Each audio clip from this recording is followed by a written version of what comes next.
Fala, Pedrático! Seja muito bem-vinda, seja muito bem-vindo a mais um Pô de Pedra Podcast aqui com a gente. Você já sabe, falar de pedra ficou mais leve e ficou mais judicializado, ficou mais jurídico, ficou mais legal, né? Porque nós estamos falando do legal das leis.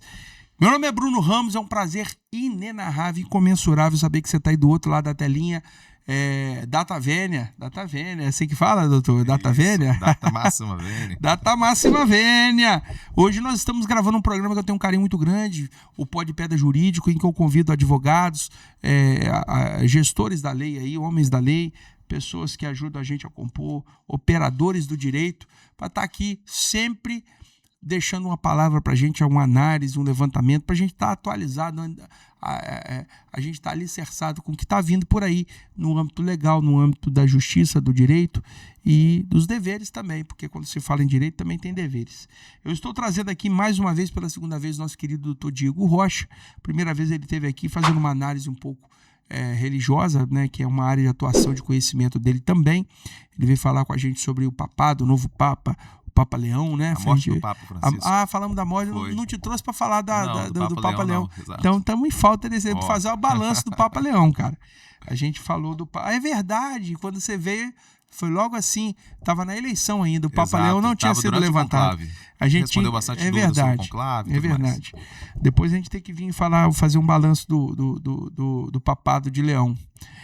E estou aqui hoje para falar do tema jurídico, ele que também é advogado criminalista, vem falar da lei antifacção. O pau está quebrando aí, parece que a Câmara dos Deputados lá, o Senado Federal, a Casa de Leis Nacional Federal, resolveu apertar o cerco aí contra as facções criminosas, mudou algumas coisas. Já está valendo já, doutor? Já está valendo. Então, vou te passar a palavra, você vai construir o raciocínio. E você que está em casa, você que está acessando o Pó de Pedra pela primeira vez, de repente você é um cliente do doutor Diego, de repente você é amigo do doutor Diego, irmão da igreja, ou você é um cara que estava passando aqui pela internet, descobriu o nosso programa. Obrigado por você estar aí. Já te convido a você se inscrever no nosso canal, você olhar todo o material que a gente tem aí, que a gente está à sua disposição. Doutor Diego, o que é a lei antifacção? Vamos direto ao ponto, sem mais delongas. Sim, vamos lá. Rapaz, a lei antifacção é o chamado marco legal do combate ao crime organizado. Tá? É uma lei que ela veio não do Congresso, ela veio do governo federal, do atual governo. Começou no... Ah, é? Foi. O que é isso? Foi o governo que mandou no ano passado, em outubro, pro Congresso, o projeto de lei. Esse projeto de lei. E o Congresso aprovou. Mas me parece que o Trump estava apertando o Brasil para botar o PCC como terrorista, não tinha isso também? Tava tendo isso teve peso? Estava tendo algumas interferências internacionais, né? Mas assim, mais a título de ameaça mesmo e tudo, mas eu não acredito que isso aí ia trazer algum tipo de influência realmente aqui no Brasil, não. Mas pode ser sim que tenha tido algum peso no sentido do governo tomar uma atitude e falar, olha, vamos fazer alguma coisa para mostrar que alguma coisa está sendo feita, né? E aí o governo fez esse projeto de lei, mandou para o Congresso, teve algumas emendas, algumas coisas e acabou sendo aprovado. Só que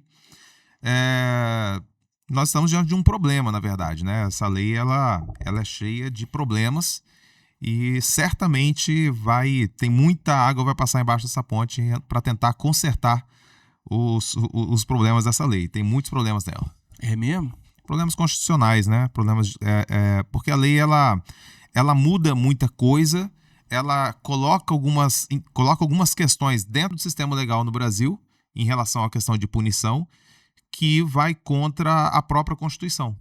Né? Então, por exemplo, vou te dar um exemplo simples. Né? Qual é o crime mais grave que a gente pode pensar hoje? O crime mais grave. O crime mais grave, em tese, é o homicídio, né? Ou então o homicídio é uma pena, por exemplo, de 12 homicídio qualificado. Homicídio simples é de 6 a 20 anos de prisão.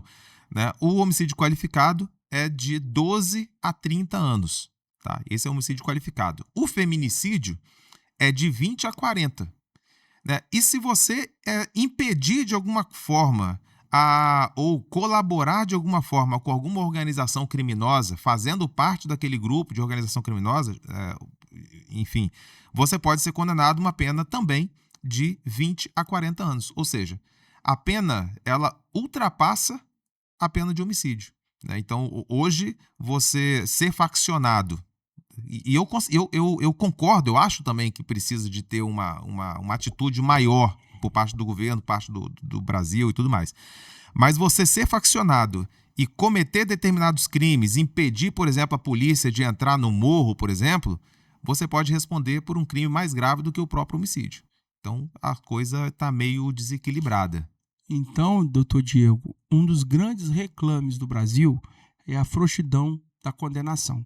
Uhum. A polícia prende, bate lá, e é lógico que você tem uma carreira no lado criminal e você, obviamente, trabalha em favor daqueles que são acusados. Nem sempre. Eu seja. também atuo na acusação. Que seja, mas eu quero dizer o seguinte, a gente tem que olhar o lado humano e o lado do direito. Sim, Direito é direito, é direito, ponto final.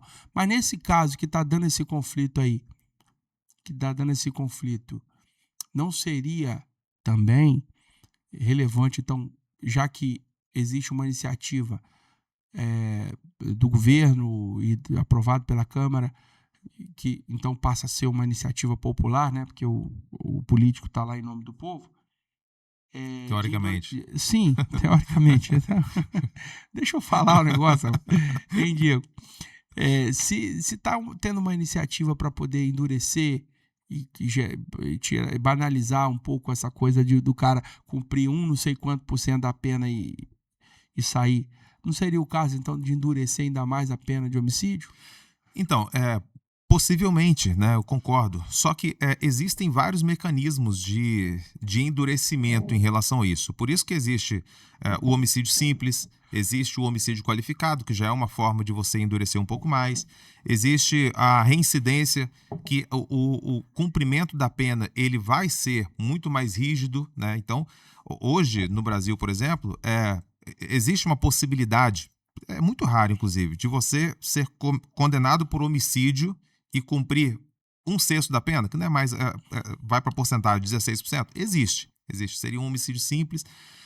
Mas 90% dos homicídios que acontecem no Brasil hoje são todos homicídios qualificados, né? Então, você nunca vai cumprir 1/6 da pena, né? Então, você vai cumprir, por exemplo, vou te dar um exemplo. Um cliente meu que cometeu um crime extremamente grave, inclusive foi o último caso que eu peguei, que eu quis pegar, atuando na defesa de uma pessoa que cometeu um crime de feminicídio. Na época era porque também mudou.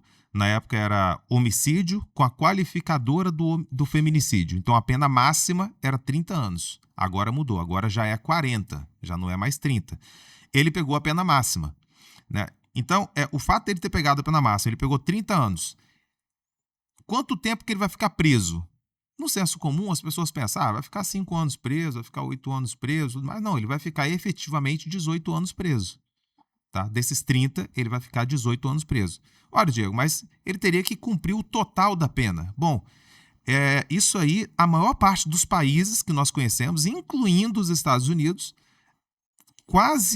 é muito raro alguém ser condenado a uma pena alta e ficar efetivamente, durante o cumprimento daquela pena, todo efetivamente preso. Até nos Estados Unidos, em alguns estados que tem, por exemplo, prisão perpétua, mesmo com a prisão perpétua, algumas pessoas acabam conseguindo uma liberdade condicional depois de, 30 anos na cadeia. Entendeu? Então, a tendência hoje, não hoje, né, já há muito tempo no mundo todo, é haver uma forma de flexibilização. Porque a pena, Bruno, ela tem duas finalidades. A finalidade de punir, e a pessoa tem que ser punida, ela tem que se sentir. Por isso que eu sou contra quando alguém fala assim, o cara morreu, o cara cometeu um crime, tem que matar. Não tem que matar não. Você sabe o que ele vai encontrar do outro lado? E se ele encontrar a misericórdia de Deus? Ele vai ficar melhor que a gente. Ele tem que ser preso, tem que ser punido, condenado e cumprir a pena aqui, para ele sofrer e sentir aqui o resultado do que ele fez. Se ele tiver que morrer depois, que morra depois, é outra situação. Mas primeiro ele tem que cumprir a pena aqui, né? Ele cometeu um crime aqui. Então, a pena, ela tem essa questão da progressão, no sentido, ele é qualificado, se ele é simples, é de 6 a 20. Ele é qualificado, ele pode de 12 a 30. Agora, o feminicídio já é de 20 a 40. E nesse caso também aqui agora, para organizações criminosas chamadas ultraviolentas, alguns tipos de crimes, ele pode pegar também de 20 a 40 anos, com um detalhe. Se for reincidente, esses 40 pode ser dobrado. Ou seja, 80 anos de prisão. Então, mas você concorda comigo? Vamos refletir aqui como cidadão. Um cara que é faccionado e ele for pego por ser um membro de uma facção e ele vai estar sujeito a essa aplicação de multa, ele é um cara, vamos dizer assim, do mesmo jeito que tem o trabalhador de carteira assinada, ele é o cara que é faccionado, ele é um criminoso de carteira assinada. Ele está ali vinculado ao crime. E muito provavelmente, no decorrer da sua carreira no crime ali, de 5 anos, de 10 anos, porque essa galera também não costuma viver muito, mas às vezes entra com 15 anos, entra com 10 anos, entra com 20 anos, está com 30. Então, pelo menos de 10 a 15 anos, esse cara tem nas costas aí, puxando uma facção criminosa. Ele cometeu ao longo dessa vida do crime muitos outros crimes que às vezes não foi dado flagrante, não tem prova contundente para provar. Esse cara já é um hábil cometedor de crime, né? Provavelmente assassinatos, provavelmente tirou vida de pessoas, né? E isso talvez nunca a justiça vai alcançar a punição para isso, porque não consegue provar, não tem indício, né? Não tem nexo causal para poder, mas sabe-se que ele optou por uma carreira criminosa, né? Você não acha que dessa forma, olhando por esse prisma, quando você consegue apreender um criminoso, e geralmente quando ocorrem essas prisões, geralmente, não somente, mas geralmente isso tem a ver com uma operação específica, né? Aquela atividade daquele criminoso já está sendo monitorada, né? Já está acompanhando o trânsito o tráfico de entorpecentes, ou um tipo de prática de amedrontar ali, de coagir pessoas, crime contra a economia popular, enfim, tem uma carreira de crimes que às vezes esse cara tem nas costas, e ele vai ser punido, de repente vai ser enquadrado nessa situação aí. Olhando por esse prisma, você não acha que no fim das contas, mesmo dando esse conflito de interesse aí, não ficou uma coisa mais justa, já que a gente está falando de justiça aqui, do que antes dar uma pena mais tênue para ele e, agora ele está sendo julgado por ser um criminoso e não exatamente por enormes crimes de ter tirado vida que ele já cometeu ao longo da carreira do crime. Então, eu acho que ele precisa de ser punido, ele precisa ser condenado, e eu sou defensor de aumentar penas.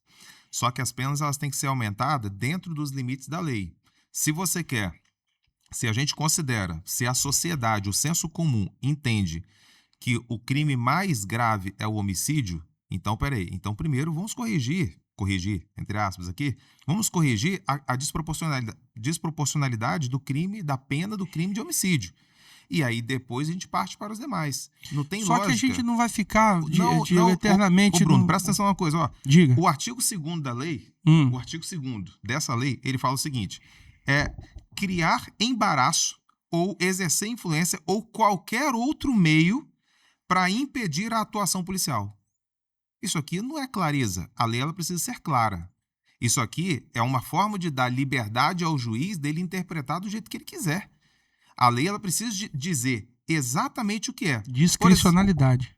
Por exemplo, uma pessoa que mora numa favela, numa comunidade, né, como a pessoa quiser falar, e ela mora numa região ali que é dominada por alguma organização criminosa, alguma facção, alguma coisa.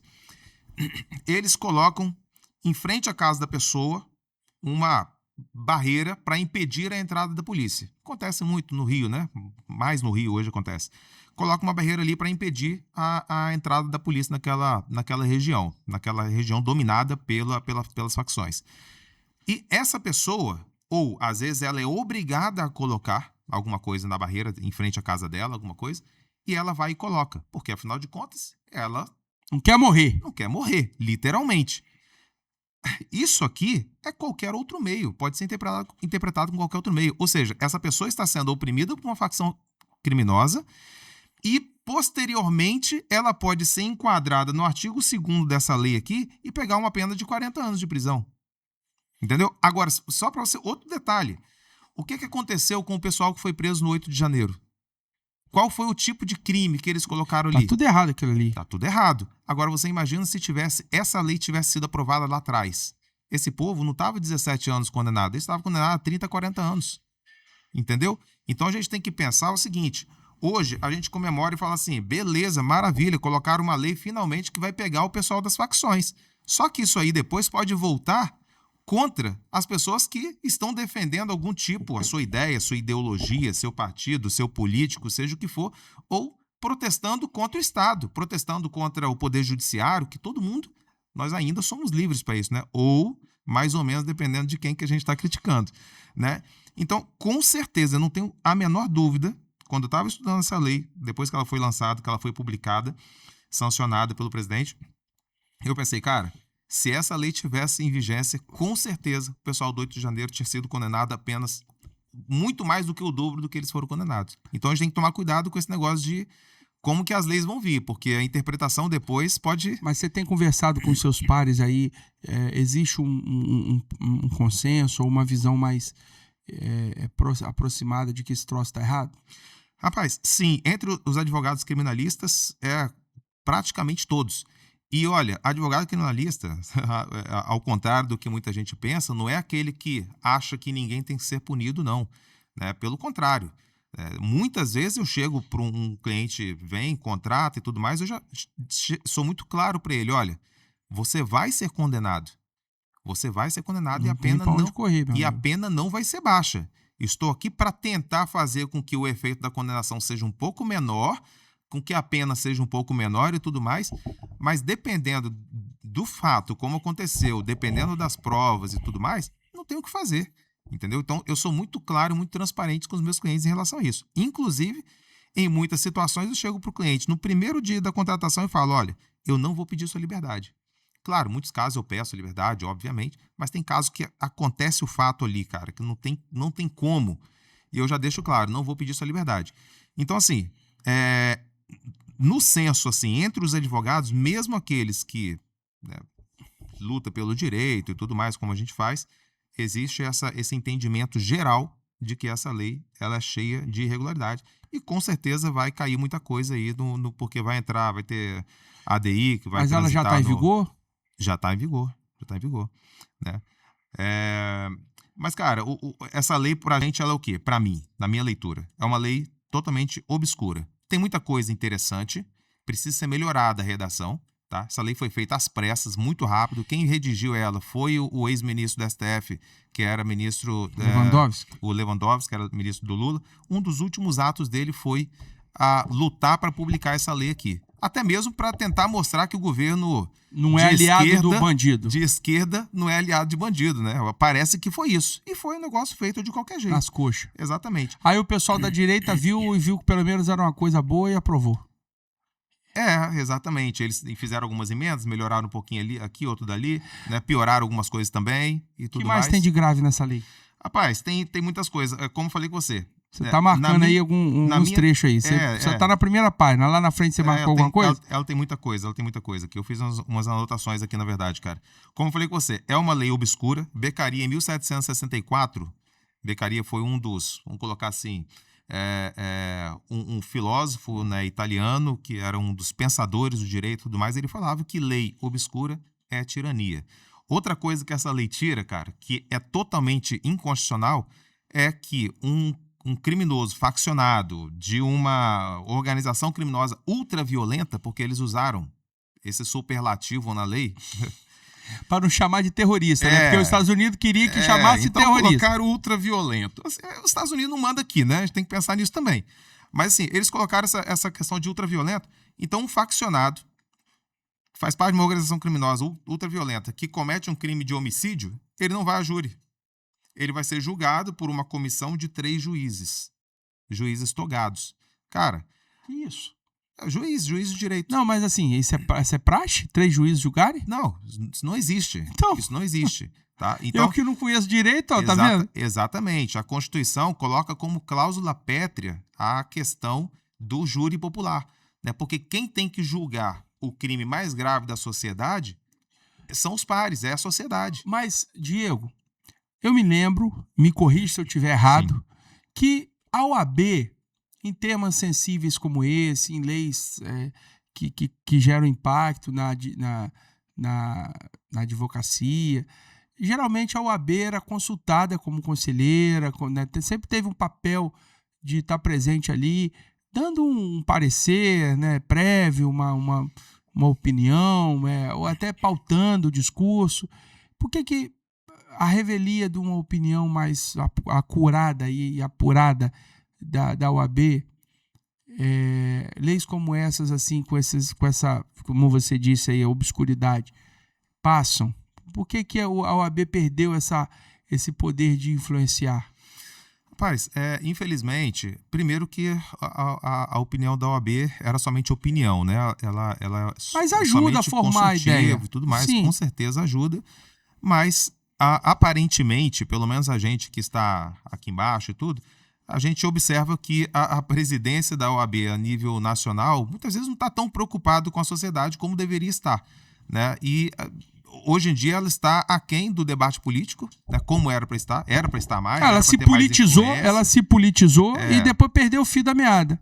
Se desacreditou. Teve um presidente algum tempo atrás aí que tomou lado político, ideológico e tudo mais, e isso vai descredibilizando a instituição, né, infelizmente. Mas o mais importante do que isso, cara, nós elegemos políticos para nos representar, mas não para fazer leis midiáticas, né, para depois gravar vídeo, para ficar postando, aprovamos isso, aquilo, aquilo outro. As coisas elas têm um rito que tem que seguir, tem uma Constituição que tem que seguir. O Brasil ele é signatário de diversos tratados internacionais, também de direitos humanos, inclusive com força constitucional, que precisa ser seguido. Então, a gente aprovar uma lei que, inclusive, acaba com a instituição do júri, né, acaba com a liberdade e a privacidade da conversa do advogado com o seu cliente, né, é um completo absurdo, porque essa lei trata disso também, né? Uma pessoa que é presa vai para um presídio federal, porque agora esses criminosos, porque são criminosos, vão para o presídio federal, e a conversa com o advogado ela é gravada, ela é filmada, meu Deus do céu. Entendeu? E vai ainda para o juiz analisar aquela conversa. Né? E não é o juiz do caso, não. É um juiz que vai analisar somente juiz aquela analisa, conversa tipo ali. o árbitro do VAR. É um VAR. É mais ou menos isso. Cara, é um completo absurdo. Já viu, Daniel? Aí, que doideira? Porque aí você tira o direito de ampla defesa, contraditório, tudo isso, ele vai caindo por terra, né? Então, essa lei, na verdade, como falei, ela tem essa questão da obscuridade, ela tem uma questão inconstitucional, ela vai contra tratados internacionais de direitos humanos e tudo. Mas, vamos lá. Diego, talvez uma pergunta que você poderia me fazer, ou eu vou me adiantar aqui. Cara, você acha que não precisa ser feito alguma coisa no Brasil porque as facções estão tomando uma força cada vez maior? Eu já te fiz essa pergunta. Cara, precisa ser feito, precisa. Agora, o como, aí eu não vou saber te dizer. Acho que ninguém sabe. Pois é, mas aí vocês criticam o trem que tá feito. Não é melhor se adaptar aí e arrumar a ferramenta de defesa pro trem que tá aí, pô? Rapaz... Eu tô falando assim, numa boa, respeitando a sua posição. Sim. Eu tô te provocando pra você também Bruno, levantar a bola. Porque olha só, não tinha nada. Aliás, tinha, mas não era efetivo. Qual o problema? Na verdade, a gente tem lei pra caramba, pra não falar um palavrão aqui. A gente tem, né? Todo lugar tem. Não, todo lugar tem não, cara. O nosso ordenamento jurídico, ele é complexo demais. Ele tem muitas... direto aí, o STF, que deveria ser um órgão constitucional, gasta energia, ou deveria gastar, né? Mas gasta energia. Primeiro, nós estamos tendo uma inversão de valores do tamanho do mundo. O STF, que é o órgão supremo, é a última instância de apelação, hoje está julgando causas de primeira instância. Está mandando prender, está mandando soltar, está abrindo inquérito de ofício, está bagunçando toda a cadeia processual. Isso deveria ser um motivo de revolta do judiciário brasileiro, contundente, de dizer, chega, esse cara não tem foro, esse cara não tem... A gente viu aí agora um movimento extremamente estapafúrdio, totalmente, assim, não dá para entender. O caso do Vorcaro aí, do Banco Master, assim que estourou lá a decisão de um órgão independente que identificou que existiam anomalias na atividade do Banco Master, por exemplo, foi lá e dissolveu o banco, né? O Banco Central foi lá e falou, não tem condição, né? A autoridade monetária do país, a autoridade falou, bancária do país, o Banco Central falou, não tem condição dessa instituição funcionar, que ela está totalmente irregular, não tem lastro, atividades temerárias e tudo mais, isso aqui é golpe na economia popular. E imediatamente, poucos dias ou minutos ou horas depois, um integrante do STF mandou a Polícia Federal, que estava investigando, passar 100% do caso para o STF e botou sigilo do caso. Absurdo. Isso aí é um absurdo, Eu sou cidadão, você vai me prender, o Dias Toffoli, você me prende. Não vai prender, não. Pode falar. Não vai não, mas eu tenho que falar, cara. Isso não existe, rapaz. Isso não existe. E eu sou um réis mortal, eu sou um comunicador aqui. Agora vocês são a classe jurídica, são os atores, a atividade de direito, são os especialistas do direito. O corpo de direito está se enfraquecendo, porque deveria ser uma comoção de todos os entes da federação. Peraí, gente, chega. Por que ele fez isso? Porque o nome dele é citado. Existe envolvimento da alta cúpula da justiça desse país nesse processo. E ninguém faz nada. Beleza, como se não bastasse isso. O município vai lá, faz uma lei, né? Local lá, a Câmara de Vereadores faz uma lei. Ah, não, porque isso aqui conflita com a Constituição, com a Federal, tem uma lei trunca, então essa aqui não vale. Aí fica um faz de conta de leis, né? Então, eu vejo o seguinte, isso aqui, muito mais do que uma lei, é um gesto, é uma iniciativa por motivos bons ou ruins. Eu não conheço o âmago da lei, certamente você tem proficiência no que você está falando, e eu acredito em você. Você analisou e veio e vários outros advogados, tanto da área criminal quanto de outras áreas, entendem que isso aí tem aberrações que vão conflitar. Mas é uma iniciativa, é um movimento, certo ou errado, de querer apaziguar as coisas, de querer ter. A lei já teria outras condicionantes para criminalizar. Já tem o cara que é criminoso, não precisa inventar uma palavrinha atividades ultraviolentas, não precisa inventar uma palavrinha, já existe o nosso ornamento jurídico, já sabe que o cara é membro de facção, o cara é assassino, o cara é traficante, o cara pratica diversos crimes sociais. Então, assim, eu penso que a gente deveria pegar uma oportunidade como essa e vamos tentar aplicar, vamos ver como é que vai funcionar. Geralmente vai inibir, para poder ter o estudo na mão, o estudo de caso, o estudo empírico, para dizer o seguinte, realmente inibir o criminoso de criminalizar. Claro que não. Se não vai, então... Claro que não. Acontece, Bruno, o seguinte, eu entendo você quando você fala assim, não, porque isso aí é mais do que uma lei, é um sinal, uma sinalização, tudo mais. Isso com certeza seria importante. O grande problema é que a gente não pode se acostumar com os erros do Estado, né? Quem aprova a lei é o Estado por meio do Congresso. Mas o Congresso é representante do povo. É o Estado, sabe? Porque na hora, quem tem benefícios são eles, não é o povo. Então, assim, a gente não pode se acostumar com erros desse povo no sentido de, eles estão fazendo isso aqui, né, mas depois, porque eles sabem que isso aqui tem várias coisas que estão erradas aqui e que vai cair, vai ser derrubado. Só que eles apostam, eles gastam tempo, gastam dinheiro, é muita gente para manter aquilo tudo lá, para aprovar uma aberração como essa, e aí depois de aprovado, vai começar outra briga política de um lado e de outro para tentar derrubar. E é curioso, porque muita gente que vai tentar derrubar isso aqui, e aí eu não me coloco nem de um lado nem de outro, mas muita gente que vai tentar derrubar isso aqui vai ser da esquerda. Mas quem mandou o projeto foi o governo de esquerda. Agora, repito, se essa lei tivesse vigência na época do 8 de janeiro, o pessoal do 8 de janeiro tinha pegado penas acima de 30 anos, com certeza, baseado nessa lei aqui. Então, assim, se a gente se acostumar com esse tipo de erro, esse tipo de aberração, porque o STF uma tá boa errando, intenção? Cara, de boa intenção o inferno tá cheio, o ditado já diz, né? Antigo. Agora, por exemplo, Essa lei aqui parece boa, parece bonita, mas ela não alcançou o andar de cima. Essa lei não alcançaria o caso do Banco Master, por exemplo. Boa, entendeu? Boa. Então, assim... Por isso que é bom a gente conversar, tá vendo? Você já achou um fundamento aí. Eles fizeram uma legislação que vai pegar o pessoal de facção. Cara, mas assim, não é o pessoal das grandes... Vamos colocar o crime está institucionalizado. A gente vê isso pelo Rio de Janeiro, né? Nos últimos 30 anos, todos os governadores do estado foram presos. Todos, sem exceção. A exceção é o último que ainda foi cassado. Mas ainda pode, quem sabe, né? Pode acontecer ainda. Então, assim, por exemplo, o Beiramar. Tá lá, o cara, né, condenado a mais de 400 anos de prisão e tudo. Você acha que ele está preocupado com essa lei? Semana passada eu fui num presídio aqui em Cachoeiro fazer uma palestra.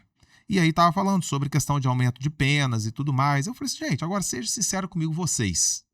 Tinha, sei lá, 100 presos lá na sala. Pessoas que cometeram todos os tipos de crimes, você imagina. Eu falei assim, seja sincero comigo vocês agora.